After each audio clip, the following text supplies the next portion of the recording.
Urinary tract infection और sex, ये एक डेडली कॉम्बिनेशन। ऐसे बहुत सारे लोग हैं जिनको सेक्स करने के बाद यूटीआई हो जाता है। वो डॉक्टर के पास जाते हैं, एंटीबायोटिक लेते हैं, एंटी फंगल लेते हैं, 2-3 दिन सेक्स करेंगे, कुछ नहीं होगा, फिर सेक्स करेंगे 3-4 दिन बाद, फिर से यूटीआई हो जाएगा। तो इस रिकरेंट यूटीआई का रीज़न क्या है? पहला रीज़न तो क्या होता है कि जब आप सेक्स करते हो तो जो पीनिस है और जो वजाइना है, इसमें फ्रिक्शन होता है।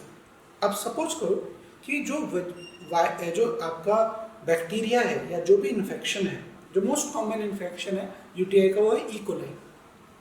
तो ई कोलाई यदि आपके वजाइना के बाहर है, आपने ट्रीटमेंट लिया, अंदर से सही हो, बाहर है, या एनस की तरफ गुदा की तरफ है, आपने सेक्स किया, तो इस फ्रिक्शन की वजह से ये जो बैक्टीरिया है ये अंदर डीप पेनिट्रेट कर जाएगा वजाइना में, और जब ये डीप पेनिट्रेट होगा तो वापस से इन्फेक्शन वहाँ पे ग्रो करने लग जाएगा। 2-3 दिन बाद आपको वापस से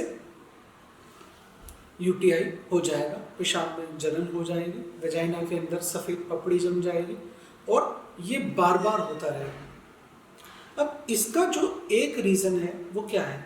एक रीज़न तो मैंने आपको बता दिया कि आपके बैक्टीरिया है वो वापस से फ्रिक्शन की वजह से अंदर पहुंच गया, डीप अंदर पहुंच गया, और आपको फिर से तकलीफ दे रहा है। दूसरा जो रीज़न होता है, जो मैंने मेरी प्रैक्टिस में देखा है, कि अक्सर जो फीमेल है उसके इन्फेक्शन हो गया, उसने दवाई ले ली, वो सही हो गया, अब मेल ने वापस से इंटरकोर्स किया, वापस से सीमन इजैकुलेट हुआ, और वापस से उसके यूटीआई हो गया।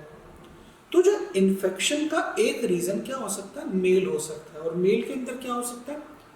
क्योंकि जो यूरेथ्रा है, मेल यूरेथ्रा है, वो छोटा सा है और बार बार पेशाब करते हैं तो वो क्लीन हो जाता है, तो इन्फेक्शन खत्म हो जाता है। जब उसका यूरिन एग्जामिनेशन करते हैं, कल्चर करते हैं, तो उसकी रिपोर्ट नेगेटिव आती है। पर यदि आप उसका सीमन चेक करोगे, क्योंकि जो सीमन है वो काफ़ी दूर है, पेशाब तो ऊपर प्रोस्टेट के ऊपर ब्लैडर में, और जो सीमन है वो कहाँ है? टेस्टिकल में, और कहाँ है? प्रोस्टेट के अंदर।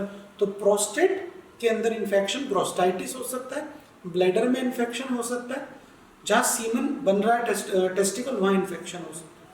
अब ये जो इन्फेक्शन है, यदि आपने इसको ढूंढ लिया और यदि इसका प्रॉपर एंटीबायोटिक देके दोबारा से कल्चर करा के चेक किया कि यार अब इसमें इन्फेक्शन नहीं है, तब आप सेक्स करोगे तो यूटीआई के चांसेस कम हो जाते हैं। जो तीसरा रीज़न होता है, जो वजाइना है वो बहुत सेंसिटिव एरिया है, तो जो डीप टिश्यू पेनिट्रेशन बैक्टीरिया का हो जाता है, वो मतलब एक तरह के सोती हुई अवस्था में वहाँ पहुँच जाता है। कल्चर वगैरह कराते हैं, कुछ नहीं आता, लेकिन जैसे ही थोड़ा दिन होता है, इवन पेशेंट कॉन्डोम लगा के सेक्स कर रहा है, फिर भी उसके यूटीआई हो जाता है, तो इसका मतलब ये होता है कि उसके रिकरेंट यूटीआई हो रहा है बार बार। ऐसे लोगों के अंदर करीब 2 से 3 महीने का इलाज चलता है, और इसमें एंटीबायोटिक और एंटी फंगल से ज़्यादा जरूरी चीज़ होती है वजाइना का पीएच मेंटेन करना।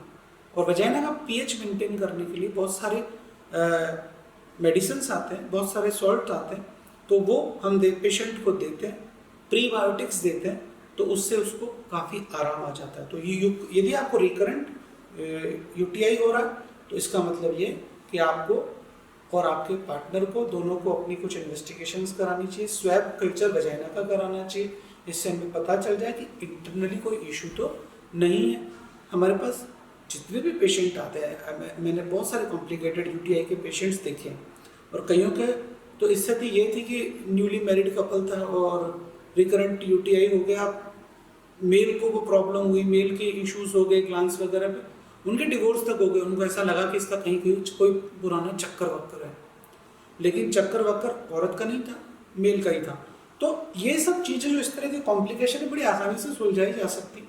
थोड़ा सा मेल को भी समझाना होता है कि भैया ऐसा ऐसा हो सकता है, आपके सीमेन में इन्फेक्शन हो सकता है, या फीमेल एक सेंसिटिव और या वजाइना एक सेंसिटिव एरिया है, और इसमें इन्फेक्शन इसको ऑफिस में भी मिल सकता है, कहीं पब्लिक टॉयलेट में भी मिल सकता है, या आपने पब्लिक टॉयलेट यूज़ किया, आपने इसको ट्रांसफ़र कर दिया, तो ये सब चीज़ें हो सकती है। सबसे बेस्ट तरीका यही है कि जब भी सेक्स करो, वजाइना को धो, पेनिस को धो, और धोने के बाद, सेक्स करने के बाद वजाइना को फिर से एक बार वेट टिश्यू वाइप से क्लीन करो, और यदि आपको रिकरेंट यूटीआई है तो आप सेक्स करने के बाद कोई भी लुब्रिकेशन यूज़ करो, चिकनाई वगैरह, नारियल का तेल वगैरह यूज़ करके उसको एक बार कोटेड कर लो, जिससे कोई छोटा मोटा इन्फेक्शन हो तो वो ग्रो नहीं करे।